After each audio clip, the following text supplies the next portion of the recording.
This story comes from the state of Texas, a land of barren highways, lonely towns, and silent deserts where many secrets lie buried. But among all those secrets, the most terrifying of them are the children people call the black-eyed children. Children with no trace of white in their eyes, only endless black voids, and whose very presence can freeze a person's soul. It was a cold night in 1998 when Mark, his wife Lisa, and their two daughters, Emily and Karen, were driving back to their small town after a vacation. The sky was heavy with clouds, the wind was strong, and the road ahead looked eerily deserted. Soft country music played on the radio. Emily dozed in the back seat while Karen kept trying to count the stars outside her window. Lisa glanced at Mark uneasily and said, "This road feels too empty. Are you sure we're on the right highway?" Mark smiled and reassured her, "Don't worry, it's a shortcut. Just 30 more minutes and we'll be home." But neither of them knew that this road would drag them into a world from which there was no return. Around 11 o'clock, Mark suddenly pulled the car over. Ahead stood an old gas station. Half its lights burned out. "Fuel's running low," he said. "Better to fill up here." The place looked abandoned. No one at the counter, only a dim light flickering near one of the old pumps. As Mark stepped out, Lisa noticed something from the window to children standing in the corner of the station. A boy and a girl, around 10 or 12 years old, wearing shabby old clothes. Their faces carried a strange emptiness. Emily whispered fearfully, "Mom, what are those kids doing here?" Lisa kept staring, and then the children walked straight toward the car and knocked on the window. Their voices were soft. "Can we come in, please? It's so cold." Lisa's hands began to shake. There was something unnatural in their voices, as if they were repeating rehearsed lines. Mark, returning after checking the pump, froze as soon as his eyes met theirs.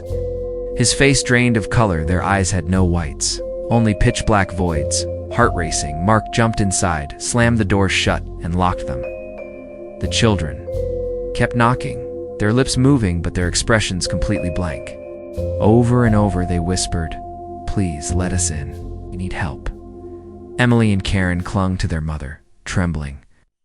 Mark fumbled with the keys, trying to start the car, but the engine stalled once. Outside, the children stood silently. Still knocking, still whispering, "We can't come in, unless you let us." Terrified, Mark shouted, "Go away, leave us alone." In that very moment, the engine roared to life. He slammed the accelerator and sped down the highway. He finally dared to glance back. There was nothing. The children had vanished, as if they had never been there at all.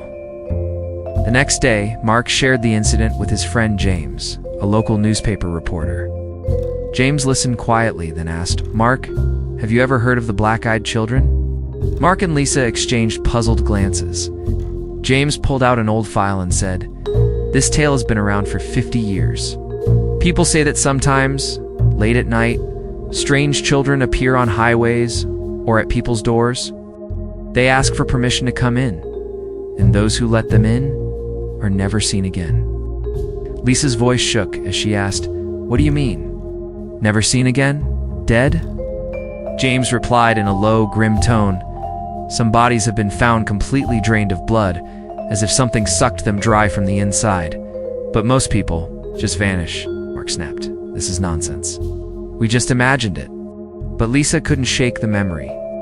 Those black eyes kept flashing before her whenever she closed her own. Days passed, and Mark forced himself to believe it had been nothing more than a hallucination. But one night, the knocking returned. Lisa, trembling, peeked through the window, and there they were, the same two children, the same hollow faces, the same black eyes. "Please let us in. We are hungry," Lisa screamed for Mark. He rushed to the door, flicked on the light, but outside, there was nothing. Emily and Karen woke, frightened. "Ah!" Emily cried. "Mama, they're at the window!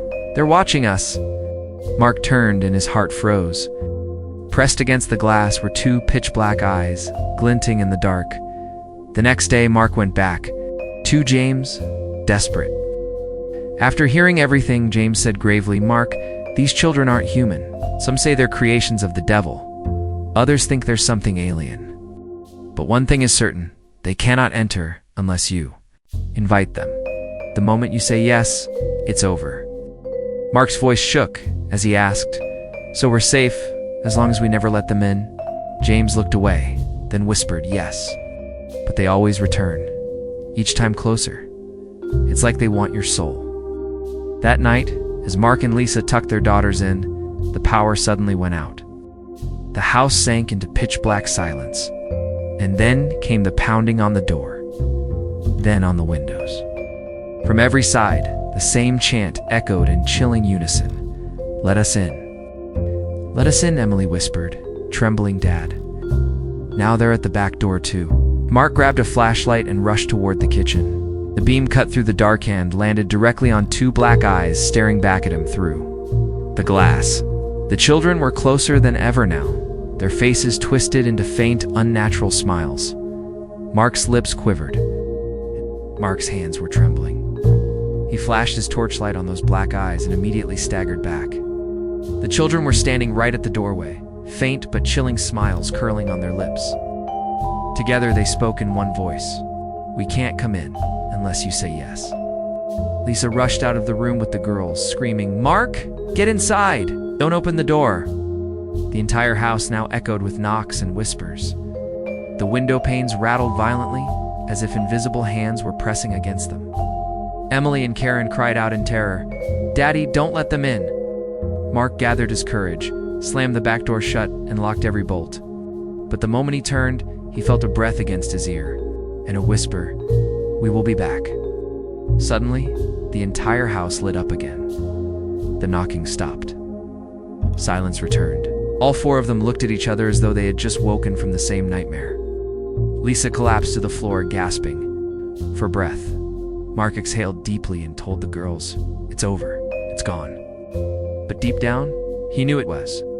The next morning, Mark decided they should leave the house for a few days. He called James and told him everything.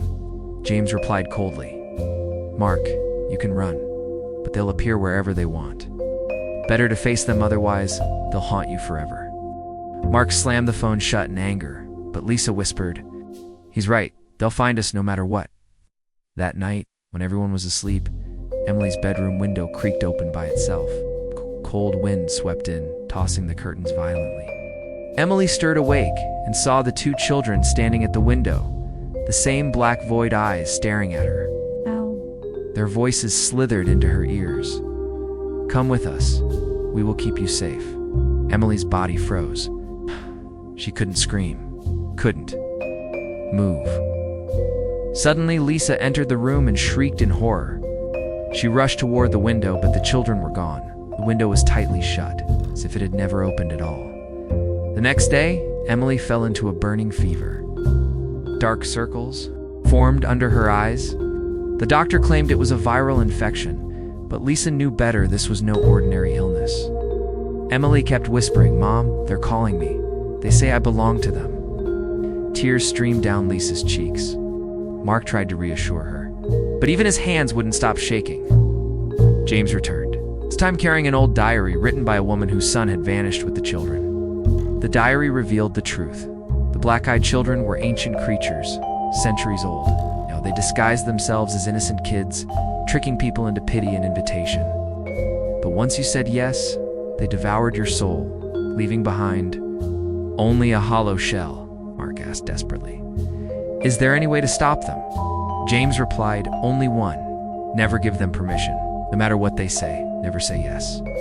But the horror wasn't confined to the door anymore. They had begun to invade their dreams. Emily screamed nightly, insisting they were hiding. Under her bed, Karen sobbed that she saw them in the kitchen, whispering her name. Mark and Lisa were slowly being consumed by sleeplessness and dread. Their home felt like it was filling with shadows. One night around midnight, the knocking returned. Mark grabbed his shotgun and crept toward the door. Peering through the crack, he froze. Standing there was Emily, his own daughter. Tears streamed down her face as she begged, "Daddy, let me in, please." Mark's heart tore in two. But White Malie was supposed to be sleeping in her bed. Panic surged through him. He ran to her room with Lisa, and there she was, still sleeping. The Emily at the door slowly twisted into a smile.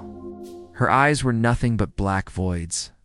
Mark screamed, "You are not my daughter," and slammed the chain lock tight. The false Emily's lips curled into a grin. Soon, she will be one of us. Then she vanished into the night. Emily's condition worsened. She slept endlessly, her lips murmuring one phrase over and over, "They are waiting." Lisa broke down, clutching her daughter and weeping. Mark finally made a choice. They would leave. Anywhere far from this cursed place. They packed and drove into the night.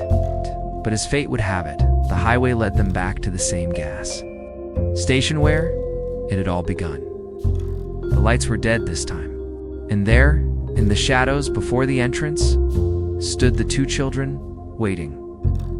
Mark's heart raced. Tried to turn the car around, but the engine died.